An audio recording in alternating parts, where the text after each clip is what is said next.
Bonjour à tous et bienvenue pour une nouvelle leçon de préparation au DELF B2. Je m'appelle Marine et je vous aide à préparer, mais surtout à réussir votre examen du DELF B2.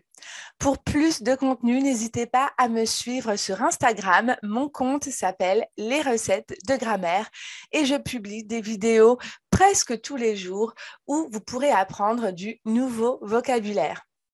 Aujourd'hui, dans notre leçon, je vais vous donner 5 expressions que vous pourrez utiliser dans les productions, que ce soit pour la production orale ou pour la production écrite. C'est parti, on commence tout de suite avec la première expression.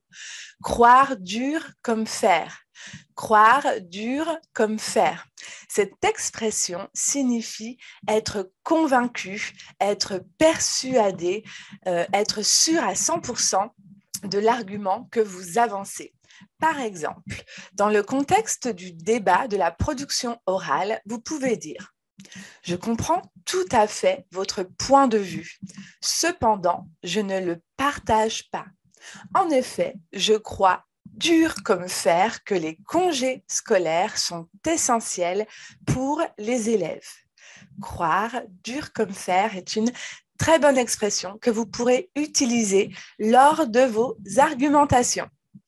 On passe tout de suite à l'expression numéro 2. Changer de fusil d'épaule. Changer de fusil d'épaule. Donc, le fusil, c'est une arme et l'épaule, c'est ça, une épaule. Et donc, changer de fusil d'épaule signifie, à votre avis, qu'est-ce que ça signifie changer votre fusil d'épaule? Donc, vous aviez peut-être posé votre fusil ici, dans un contexte où vous êtes un soldat, et vous le mettez de l'autre côté, sur l'autre épaule. Alors, cette expression signifie changer d'opinion ou changer d'attitude, d'accord? Donc, c'est quand on observe que quelqu'un a changé, a eu un changement dans ses attitudes ou dans son point de vue. Alors, je vais vous donner tout de suite un exemple. Par exemple, dans le contexte de la production écrite d'une lettre formelle, vous pouvez dire, donc imaginez, vous écrivez une lettre pour le maire et vous pouvez dire « Je conteste votre décision et je constate que vous avez changé votre fusil d'épaule. En effet, lors de votre campagne électorale, vous aviez promis de laisser le centre-ville piéton. Or, il y a quelques jours, vous avez annoncé l'ouverture de la circulation au bus dans le centre-ville. Changez votre fusil d'épaule. Vous avez changé votre fusil d'épaule. Allez, on passe tout de suite à l'expression numéro 3. Quand le chat n'est pas là, les souris dansent. J'adore cette expression. Quand le chat n'est pas là, les souris dansent. Je pense que c'est une expression qui parle d'elle-même. C'est très facile à comprendre. Quand le chat n'est pas là, les souris dansent. Donc, le chat ici représente l'autorité. Donc, ça veut dire que quand l'autorité n'est pas là, eh bien, tout est permis. Quand le chat n'est pas là, les souris dansent. Regardons tout de suite notre exemple. Donc, dans le contexte de la production orale, pour l'exposé, par exemple, je ne crois pas que l'école à la maison soit une bonne idée. Tout d'abord, les enfants ne sont pas assez responsables pour apprendre en autonomie. En effet, nous savons tous que quand le chat n'est pas là, les souris dansent. Numéro 4, être dans le même bateau. Être dans le même bateau. Cette expression aussi est très claire. Être dans le même bateau. Ça signifie que nous sommes tous affectés de la même façon par une situation. D'accord? C'est être dans la même situation. Donc, par exemple, lors d'un essai pour la production écrite, vous pouvez écrire ceci. Cette préoccupation environnementale concerne tous les pays. Nous habitons tous sur la même planète. Par conséquent, nous devons tous agir pour sauver la Terre. N'oublions pas que nous sommes tous dans le même bateau. Allez, on passe à l'expression numéro 5 qui peut vous aider pour la production orale. L'expression numéro 5 est avoir quelque chose au bout de la langue. Avoir un mot ou quelque chose au bout de la langue. Donc la langue, c'est ici, et avoir le mot au bout de la langue. Ça signifie quand on dit « Ah, j'ai le mot au bout de la langue », ça veut dire que vous connaissez le mot, mais qu'il ne veut pas sortir, que vous n'arrivez pas à retrouver un mot, que vous avez perdu un mot.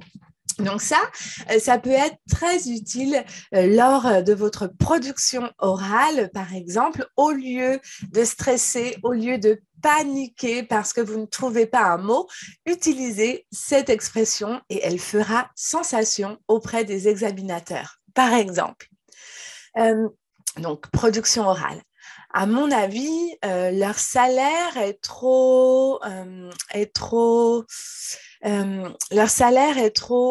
excusez-moi, je ne trouve plus le mot, je l'ai sur le bout de la langue, mais il ne veut pas sortir. Je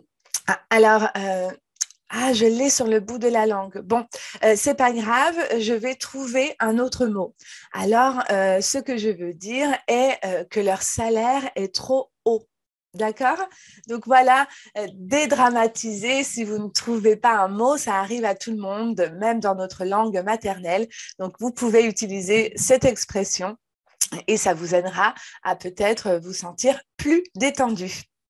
On termine notre leçon avec un petit exercice. Alors, est-ce que vous vous rappelez du sens des 5 expressions? On va voir ça tout de suite. Donc, on avait l'expression « Quand le chat n'est pas là, les souris dansent ». On a eu aussi « Être dans le même bateau ». Ensuite, « Changer son fusil d'épaule ». Croire dur comme fer. Avoir un mot sur le bout de la langue. Avoir un mot sur le bout de la langue. Alors, je vous laisse regarder. Vous voyez, il y a de petites phrases en face qui ont apparu et vous devez trouver la définition de chaque expression. Je vous laisse quelques secondes, je vous laisse regarder ces phrases. Et ensuite, on corrigera ensemble.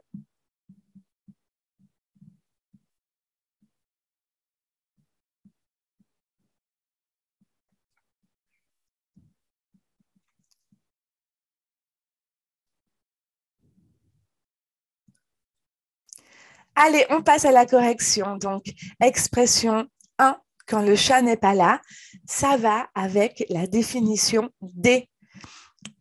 Quand l'autorité est absente, tout est permis. Numéro 2, être dans le même bateau.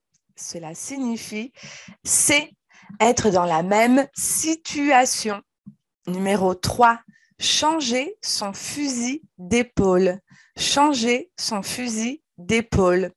C'est la lettre A, changer d'opinion ou changer d'attitude. Numéro 4, croire dur comme fer. Croire dur comme fer. Être persuadé, être convaincu. Et enfin, avoir un mot sur le bout de la langue signifie ne pas retrouver un mot. Voilà, j'espère que cette leçon vous a aidé. N'hésitez pas à pratiquer. Vous pouvez le faire maintenant dans les commentaires. Écrivez des phrases avec des exemples en utilisant ces expressions. On se retrouve très vite pour une nouvelle leçon pour la préparation du DELF B2.